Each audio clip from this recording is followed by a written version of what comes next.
Welcome back. નજર કરીએ અન્ય સમાચારો પર તો રાજ્યમાં હાલ કાતિલ ઠંડીમાંથી રાહત ભલે મળી હોય પરંતુ લોકોની ખુશી જાજી ટકવાની નથી, કારણ કે ગુજરાતીઓ ફરી એકવાર ઠરવા માટે તૈયાર થઈ જશે। બીજા રાઉન્ડમાં ઠંડી ભૂક્કા બોલાવશે। ગુજરાત બની જશે જમ્મુ કાશ્મીર। રાજ્યમાં શરૂ થવાનો છે કડકડતી ઠંડીનો નવો રાઉન્ડ।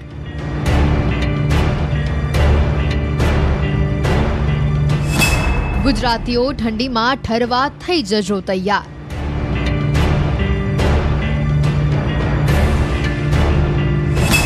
14 થી 31 જાન્યુઆરી સુધી પડશે ગાત્રો થીજવતી ઠંડી।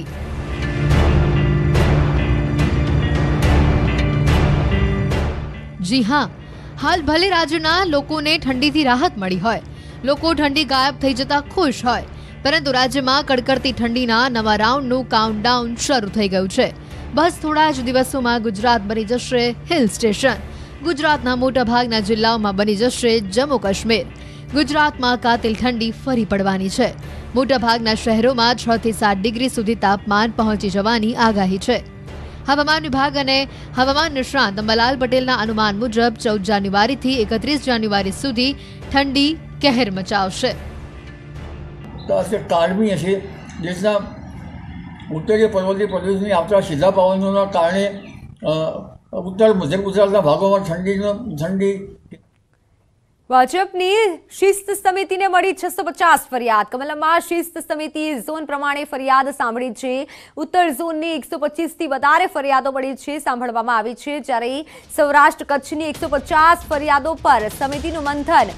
સૌથી વધુ ફરિયાદો સૌરાષ્ટ્ર ઝોનમાંથી આવી છે, સૌથી ઓછી ફરિયાદ મધ્ય ઝોનમાંથી આવી છે, જ્યારે જિલ્લા સ્તરે હોદ્દેદારો સાંસદોની ફરિયાદો મળી આવી છે। રાજકોટ, સુરેન્દ્રનગર, ખેડા, સાબરકાંઠા, પાટણમાં ફરિયાદ મળી છે।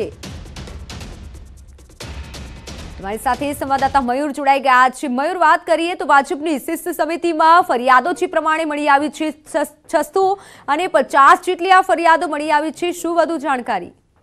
બિલકુલ, ભારતીય જનતા પાર્ટી ની શિસ્ત સમિતિની જે બેઠક છે તે મળેલી હતી। 3 દિવસ આ શિસ્ત સમિતિની બેઠક મળેલી હતી। પ્રદેશ ભારતીય જનતા પાર્ટી કાર્યાલય કમલમ ખાતે આ બેઠક મળેલી હતી ને જેની અંદર 650 થી વધુ ફરિયાદો જે છે તે ચૂંટણી દરમિયાન સમગ્ર પ્રદેશની અંદરથી આવેલી હતી।